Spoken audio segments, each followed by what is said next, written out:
9,38,000 কোটি টাকার বাজেট পেশ করলেন অর্থমন্ত্রী আমির খসরু মাহমুদ চৌধুরী। নতুন সরকারের প্রথম এই বড় বাজেটে থাকলো বড় ছাড়ও। অগ্রাধিকার দেওয়া হলো সবার জন্য উন্নয়নসহ 10টি বিষয়। মূল্য লক্ষ্য কল্যাণমুখী রাষ্ট্রের ভিত্তি রচনা। গোলাম কাদির রবু রিপোর্ট। প্রায় ২০ বছর পর এই জাতীয় সংসদে 2026-27 অর্থ বছরের জন্য বাজেট পেশ করল প্রধানমন্ত্রী তারেক রহমানের নেতৃত্বাধীন বিএনপি সরকার।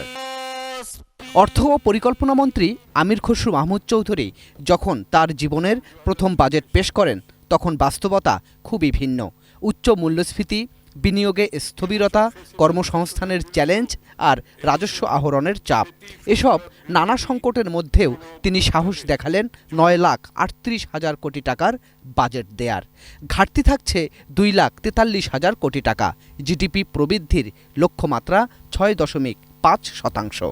অর্থনীতির পুনরুদ্ধার, বাজারে আস্থা ফিরিয়ে আনা এবং নতুন প্রবৃদ্ধির সুযোগ সৃষ্টিতে সরকার নিরলসভাবে কাজ করে যাচ্ছে। গণতান্ত্রিক, মানবিক ও অন্তর্ভুক্তিমূলক অর্থনীতির অভিযাত্রা শিরোনামের এই বাজেটে সংকটকে না এড়িয়ে বরং সাহস নিয়ে তা মোকাবেলা করে অর্থনীতিতে আনতে চেয়েছেন গতিশীলতা।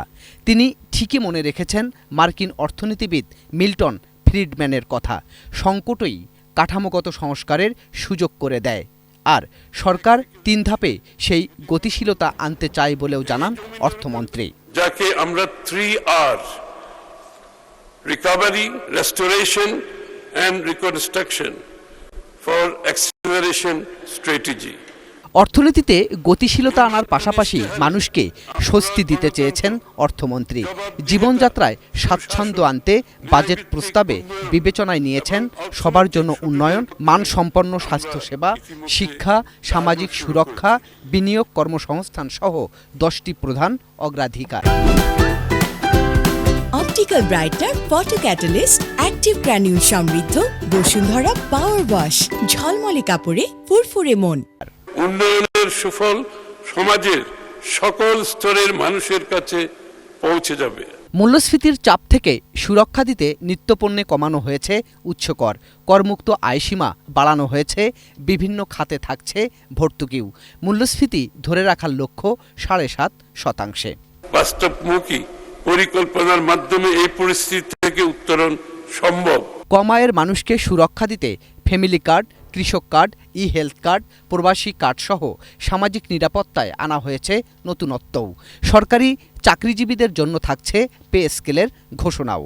নতুন বেতন কাঠামো আগামী 1 জুলাই 2026 হতে ধাপে ধাপে বাস্তবায়ন করার ঘোষণা দিচ্ছে মানুষ। জনগণের দেয়া করের বেশিরভাগই খরচ হবে বেতন ভাতা, সুদ পরিশোধ, ভর্তুকি, প্রণোদনা, পেনশন সহ সরকার পরিচালনা ব্যয়। অর্থমন্ত্রী আমলে নিয়েছেন বিএনপির দেয়া নির্বাচনী ইশতেহারও। তাই তো বিনিয়োগ ও কর্মসংস্থান বাড়াতে প্রস্তাব করেছেন দেশীয় শিল্প সম্প্রসারণে কর অব্যাহতি এবং শুল্ক ভ্যাট ছাড়ের।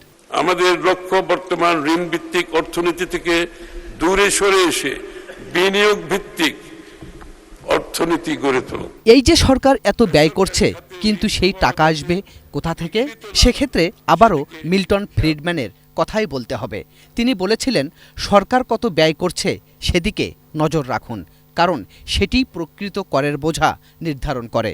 তাই অর্থমন্ত্রীর বাজেট প্রস্তাবে স্বস্তির বিপরীতে আছে করের অস্বস্তিও। একদিকে সংকট কাটিয়ে অর্থনীতিতে গতিশীলতা আনতে নানামুখী পদক্ষেপ, অন্যদিকে জনগণকে স্বস্তি দিতে সুরক্ষা ভিত্তিক ব্যয়ের মডেল। কিন্তু এই দুয়ের সমীকরণ কিভাবে মেলাবেন অর্থমন্ত্রী?